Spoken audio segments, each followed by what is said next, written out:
Hello, everybody. Welcome to this Thursday's AMA session for our High Growth Matters community. I'm Leanne Langer. I am OpenComp's Head of Customer Experience, and I'm super thrilled to be back with you today. Last Thursday, we actually hosted a webinar on the future of compensation negotiations in lieu of our regular AMA session. If you were unable to listen in to that awesome panel live, you can definitely find the recording in the knowledge base. And you can find our knowledge base pinned to the top of every channel within our community. So we like to be efficient like that. So for today's topic, we are going to discuss the strategies and best practices for hiring new grads. And I'm really excited to welcome back Nick Vossler, who is a recruiter for OpenComp.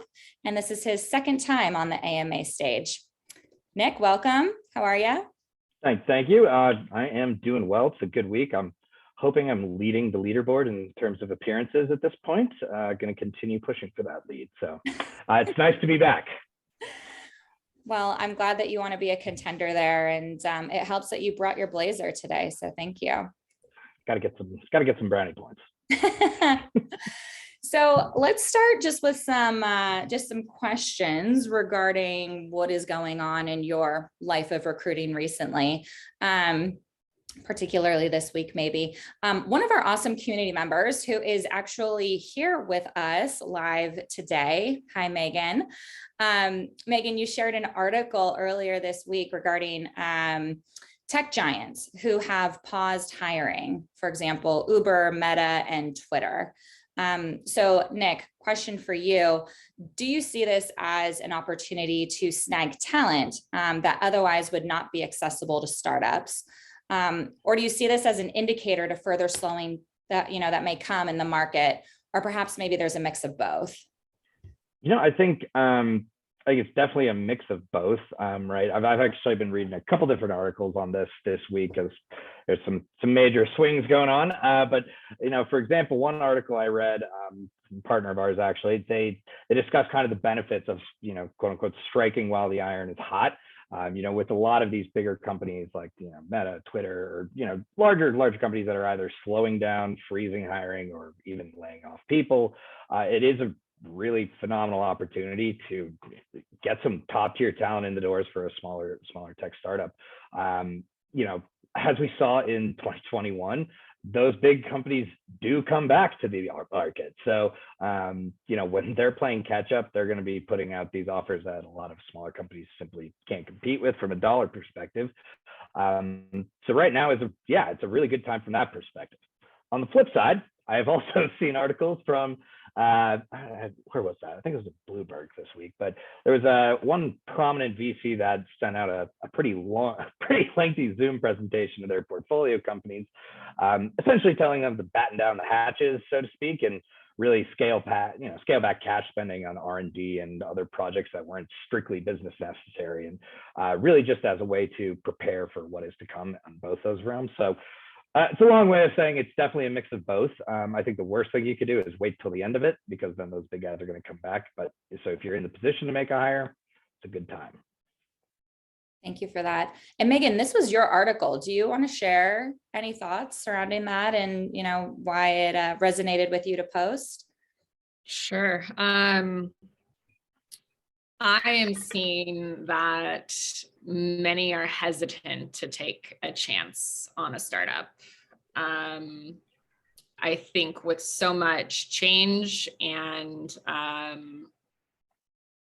scary, things that are happening in the world, for lack of a better term, I have had, unfortunately, 2 offers decline to stay at larger companies because they know the circus that they're in right now and they can handle what's happening. They're not in such dire, unhappy straits to move, to make a change right now, and they're willing to wait it out. So for me, that just means in leading talent for my company, I need to be all the more focused on the individual and what matters most to them, and addressing what they tell me matters, and whether that means they need more time to meet more of the team, to understand that we're all in this together as a company community and trying to build something for the greater community. I think that's probably the route I'm going to take more, is just being really thoughtful about how we're using candidates' time in interviews to ensure that they feel that the decision they're making is right, and they're not worried about what people consider to be unstable as a startup, because we're seeing it's all unstable, you know, whether it's an established company or not. The stability there is not guaranteed, and to just put our best foot forward, to show the candidates what we're building and what we're all about. That's great feedback. Nick, are you seeing something similar? Are you seeing hesitation for candidates to jump ship, take on a new opportunity, particularly with an earlier stage startup, or what's going on in your world?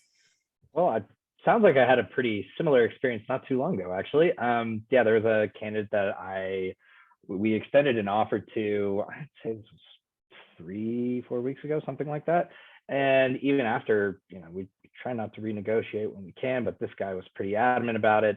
Coming from a very, very large shop, you know, he said verbatim to me, you know, you've actually met all of the expectations and like concerns I've had, but at the end of the day, there's just too many variables that are involved with a Series A startup. And, you know, you can only do so much in kind of assuading them from, you know, those sort of concerns. But that's just the reality of the situation. Like Megan said, sometimes it's just better in their eyes to, you know, stick with what they know and not necessarily take that risk. Mm-hmm. It seems like this shift has happened, you know, fairly quickly, you know, where candidates were pretty comfortable taking risks up until recently, you know, and jumping ship. And now there's clearly a display of more hesitancy and caution. So I think, Megan, what we were talking about earlier, I think, you know, what happens next remains to be seen. So maybe the candidate pool is going to slow.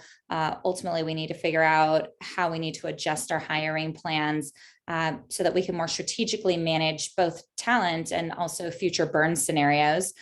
Obviously, we don't want to run out of cash or run out of available equity pools. And we're also seeing in the news that raising new funds of new rounds of capital, it's actually slowing as well. So startups should plan on having around 2 or even 3 years of runway sorted, you know, so we can get through sort of this economic downturn. And we know that the highest cost to companies are the people costs. So new grads could possibly be an interesting part of the hiring equation here. What do you think, Nick? Oh, absolutely. I mean, you know, we'll obviously dive into it further, but you know, there's some pros and cons to hiring new grads for sure. But I think as far as you know, a cost benefit, I mean, there's some obvious upside to that in examining the grad pool that's out there. You know, competition is going to be hot for new grad talent for sure, probably because of this, but you know, be ready for it because yeah, it's a great option. So how does a company attract new grad talent? Yeah, I mean, in a nutshell, right? You're trying to understand what these grads are looking for, and especially in such a shifting environment like today. You know, generally speaking, these grads are looking for learning and development opportunities at a base level, right? Somewhere where they're going to learn, somewhere they're going to grow fast, expand their professional experiences as quickly as possible. A lot of times that kind of results in them looking at, you know, talking to who their manager is going to be. If that person has a good track record of developing talent right out of the gate, if that person is someone they get along with generally, something that is as simple as that, just being a personable human, it comes a lot more into the equation than maybe you'd see with somebody who is looking at kind of the hard factors after, you know, 5-6 years of professional experience, right? On top of that, there are some other things that I think are a little different from, you know, candidates of the past. For example, I think, you know, there's been times in the past where there are, you know, professionals interested in learning about like, oh, are you talking about DEI, you know, initiatives? What sort of plans do you have in that realm? Most of the graduates that I have spoken with are assuming that you already have that in place. So make sure that you have that in place. Make sure your mission aligns with what they think is a good mission. Make sure you're aligning on vision. And so a lot of those things are, you know, really, really important to them. Things, I guess going even further, there's, you know, employee resource groups, whatever can really, again, benefit their growth and help them learn from people around them in an environment there. So to summarize then, because that was a whole lot, of sorry about that. A lot of good stuff. So learning and development resources, obviously very important for new grads. They need to be, set in the right direction for growing their careers. DE&I initiatives, right? Table stakes. There's an expectation of leading with the best offer, because why are we going to beat around the bush, right? Get straight to the point. I think there's also a consideration of what industry your organization is in, and the degree in which the graduate is bringing to the table, right? If there's some parity in terms of industry or passion or interest, I think is an important call out too. And then respecting this sort of emphasis on new grads needing a solid and competitive base salary, because they come out of school with student loans that eventually need to be repaid, and just being empathetic for these financial situations. So if a company is looking for new grad talent, what should they be looking for, and how can they ensure that they're getting the right person on board for their needs?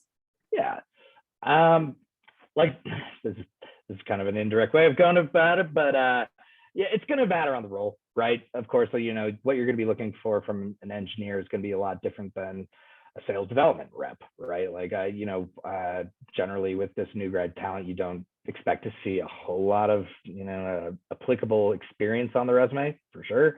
So instead, you're kind of looking for applicable skills to whatever role you're interviewing them for. So I guess, for example, right, if you're looking for a sales development rep, you're going to be looking for a competitive nature. You're looking for kind of tenacity, teamwork, that sort of thing, right?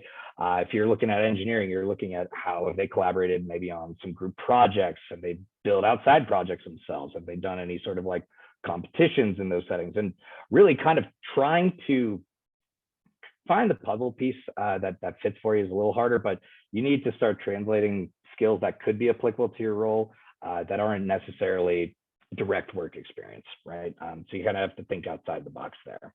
In addition to that, obviously soft skills, culture fit, very important. Even with little direct experience, it's always critical to make sure you're confident in who you're hiring. You got to be a good employee and fit in with the team, and make sure everybody is on board with supporting this person. It's going to take a village to help develop this person right out of school.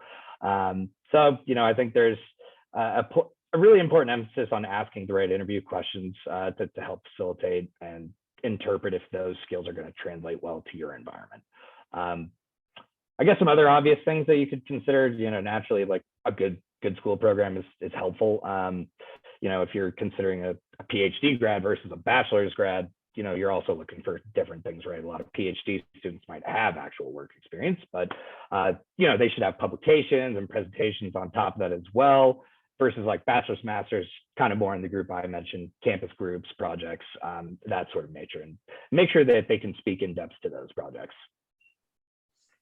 My ears perked up when you started talking about interview questions, because me, Nick, and I struggle with these interview questions, and would love to hear your thoughts if you have any tips and tricks for how you identify the right interview questions to ask. Or do you have any go-to questions that help you get real insights as to a candidate versus like diluted semi-responses? So I mean, again, depends on the role. You're looking for different things. So for example, like I mentioned before, if you're hiring a sales development rep, you're going to want to make sure this is a thick-skinned person. There's a lot of rejection in sales. So you want to talk about how they've overcome challenges before. How do they enjoy competing for things, right? So that's sort of the general question you're going for on that role. If you're looking at things on a more technical end, you're basically asking about concepts, right? So for example, if you're looking for like a data analyst, data scientist, something like that, how them explain a concept like recursion or something like that. Generally, you're digging into their projects for other questions, but if you're able to do something repeatable, like, okay, explain this concept to me, and they are doing it, explaining it to you clearly, concisely, that to me is demonstrating, more mastery of a skill set versus someone who's going around the bush and explaining all of the particular details to it. So the more simply and concise the answer is given to you, the better. I guess regardless of role, just kind of to give generalities here for everybody to take away. Some go-tos for me are simply, what are the most important things to you when you're looking at a new company? Like, why are you interested in us? Make sure it aligns with your core vision and mission. Again, like I said, those soft skills are super important, and you want to make sure it's a good culture fit. Secondly, tell me about a time you faced a challenge. How did you overcome it? What did you learn from that? Conversely, I try to get people to talk about their failures too, because you're not always going to accomplish everything you wanted to, but you do want to understand how that person responds to not being able to, totally crush something. Everybody's going to tell you something positive in an interview, but make sure they took some learning lessons from times that were, too challenging for them in that moment. Yeah, I think that's really important, and sort of getting into their mind about what is their thought process, when it comes to resolving challenges, but also in how they're reflecting upon what worked and what didn't work. It's a really insightful, question to dive deeper on. So thank you. I will bookmark those 3. Appreciate it. So moving forward, are there any unique considerations about the grads of 2022 that we should keep in mind? Yeah, I actually have a sister who is a grad for 2021, so not too different, but you really have to think of the current landscape, right? You're thinking, we've talked about it already. There's some economic uncertainty, to put it lightly, so you want to take that into account. That's scary for people coming out of school. They're not sure, if there's going to be as many jobs as there have been in the past. So you have to take that into account. Make sure that you're providing a picture that shows some stability to that. You want to definitely recognize that. Show some empathy. It's always a good strategy in my book. But we're also talking about a class of grads that has basically never been in a live environment in college. A lot of them have been through years of remote learning, exceeding that, still getting a degree, performing at that level. So I think if you're not thinking about a flexible, balance between work from home and in-office experience, then you're going to lose out on some grads for sure. I mean, that applies to professionals too, but you're talking about some kids that is where they've really performed so far for the last 3 years. So I think, if you're requiring them to be 5 days a week in the office, good luck to you. Since they've already proven they can function and succeed in a remote role. Yeah, I mean, outside of that, obviously, to go along with the economic uncertainty, anything you can do from a base salary perspective, I've found has been super important. Like you said earlier, stepping with your best offer first is critical. I find that relationships really sour if you have to renegotiate too many times. Kind of instills a little bit of mistrust there. So one other small note, I guess, to call out there, kind of talking about like long-term value of a package, if we're getting into the specifics here. Base salary, super important. That's your living wage. Equity, actually, I've found that that's been going further than signing bonuses with some recent grads I've spoken with. Again, they're actually recognizing if you're already talking about a message of stability, you're painting a long-term picture, and so equity is a piece of that picture as well. So they're definitely understanding that the signing bonus is just kind of a one-time thing and not as much of a long-term value. Mm-hmm. And I think the reality is that most of these new grads, they have some amount of professional experience that they're bringing into this first job post-graduation. Obviously, specifically in the form of internships. So let's say that you had a job candidate who interned for you the previous summer. Are you seeing different compensation for new grads who completed this prior internship for the same company versus new applicants, period? I mean, it depends on the comp philosophy of each company, right? I've seen kind of increased, sign-on bonuses actually for folks that are returning from an internship. I've actually seen, personally, again, a friend of mine, he actually went and interned at the same company 3 summers in a row, and they increased his pay each summer for returning to the internship. So yes, there's base changes normally due to regular inflation and compensation philosophy and getting them on a full-time package versus an internship package. But one thing that a lot of people don't reconsider is that, hey, if you got somebody returning for a second internship, you should probably consider a raise there too, before entering them into your general comp philosophy as a full-time employee. I want to take us back a little bit earlier in our conversation, where we talked a bit about the strategic importance of hiring, that we're not hiring simply to nation build, but we are making these strategic hires to perform specific responsibilities to move the company forward in meeting its objectives. And so it's really important to operate with a strategic lens on who we bring into the organization to make sure that we can hit those next milestones and hit those targets. So when you think about new grads, how do you know if hiring a new grad is right for your role? Yeah, first and foremost, you got to be able to assess. You got to be able to understand that it's an investment, right? Not only from a money perspective, but also a time perspective, a person bandwidth perspective. The pros, like we touched on earlier, you're getting really fresh talent, hungry to learn. They don't have any bad traits developed yet, so to speak, bad practices or anything like that. So you can fix any sort of negative habits really quickly because they're like a sponge. You teach them exactly what you want them to be working on and really smooth out their career from there, which is great. But obviously the downside of that is that much attention does require somebody else in your organization to be taking time out of their day to be able to almost personally coach these people. There's going to be, it's tough because you want them to be independent. You want them to add consistent value, but in order to get them to that point, you're going to have the resources to really invest in the time to getting them there. So yeah, I guess one other thing that would be also important, right? Like this is a new crop of employees coming in with really fresh new ideas. I think if you're stuck on kind of old ways and on how you operate, that's not going to be as appealing to them, and it's going to kind of what's the word I'm looking for there? It's not going to help motivate them, right? If it's like my way or the highway, being able to hear their new ideas is a good thing. Bringing in some fresh thought is important to push a company forward. So be ready to hear new ideas and give them some serious thought. And be aware that it requires time and resource investment in order to set them up for success. Absolutely. So let's talk a little bit more. What else can be done to set these new grads up for success?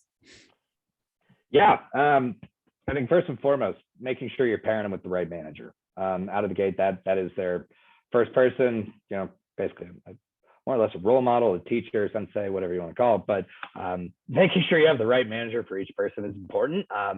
That manager is going to be molding that new grad and have a large influence on how that grad is, approaching work from that point onwards. And also instills a lot of how they feel about the company, right? So that does get passed along in addition to just the skill set there. Also being sure this is kind of going beyond the interim before they even start with you, right?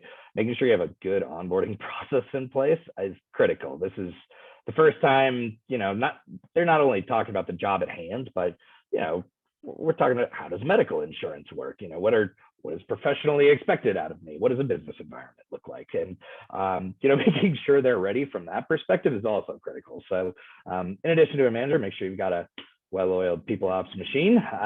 Make sure that they are ready and feel confident to enter the workforce. I think one of the easiest things you can do to set them up for success once they're in seat, though, it's just really, transparent communication and create really clear core deliverables.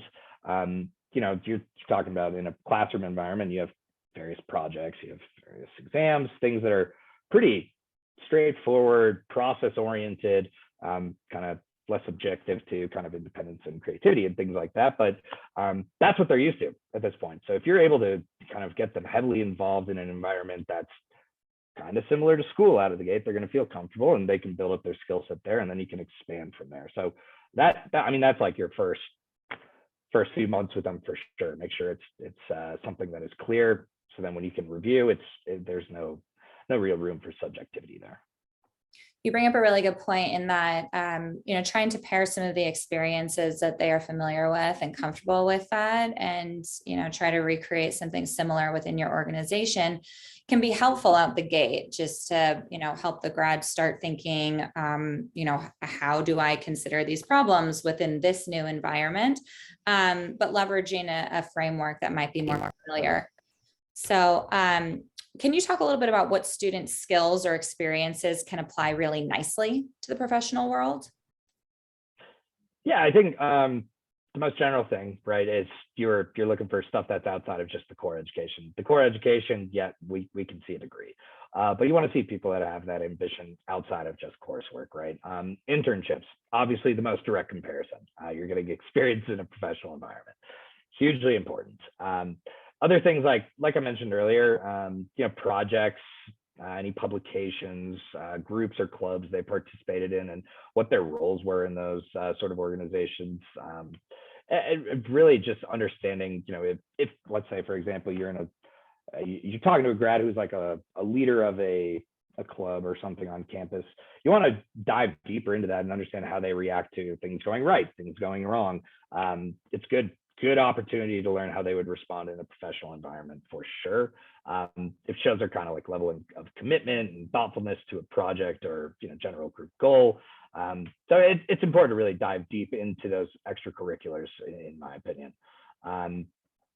Yeah, I mean, I think that's more or less what I can think of. Again, if you're thinking more specifically about like engineering, I know they do like group engineering competitions, and that's extremely applicable experience, understanding how they, function in a cross collaborative environment. So that's just a couple things there.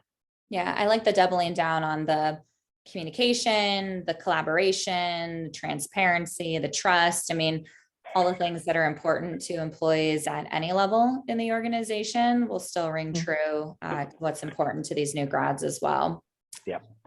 So Nick, and naturally, there's also like soft skill stuff, right? Like we talked about earlier. Again, culture fit. Make sure that's aligned too. So you should be able to pick it up from some of their examples. But if you're not getting a good idea, try to again prod towards something that is related to your company values or mission. Yes, very much so. If you would give one piece of advice to our community who may be looking to bring on new grad talent for their open positions, what would that be? What's your nugget? I'm going to try to sum it up in a concise way here. So number one, be clear with what you're expecting out of them. Like I said, those core deliverables, important. So be clear. Make sure you have the infrastructure in place, mentors, people ops onboarding, support. Make sure you have support there for them if you're going to embark on that. Lastly, I provide flexibility. I cannot stress enough, these are students that have been in a remote environment for multiple years now. If we're just going back to 5 days a week in the office, that is not going to land well. Recognize the change that they've experienced in their education versus, prior graduating classes experiences. Recognize those changes and, be able to respond to them. But that is it. Well, thank you for that. That's great. I mean, a reason why we bring in new talent is to get the fresh outlook, the outside point of view, the creativity and the fresh ideas. And new grads are so great because you can train and mentor, and help merge them into your programs and processes while also getting that fresh feedback. So it's a nice win-win. Amazing. This was, as always, amazing for you to be here, Nick, and super insightful. My pleasure. I am not a recruiter, so I'm learning a ton from all of these sessions with you, and I look forward to continuing to do more. Thank you for being here. Thank you so much. Looking forward to the next time. For all you community members, thank you for listening in again. Really great to have you here, and we look forward to seeing you next week. Bye, everyone.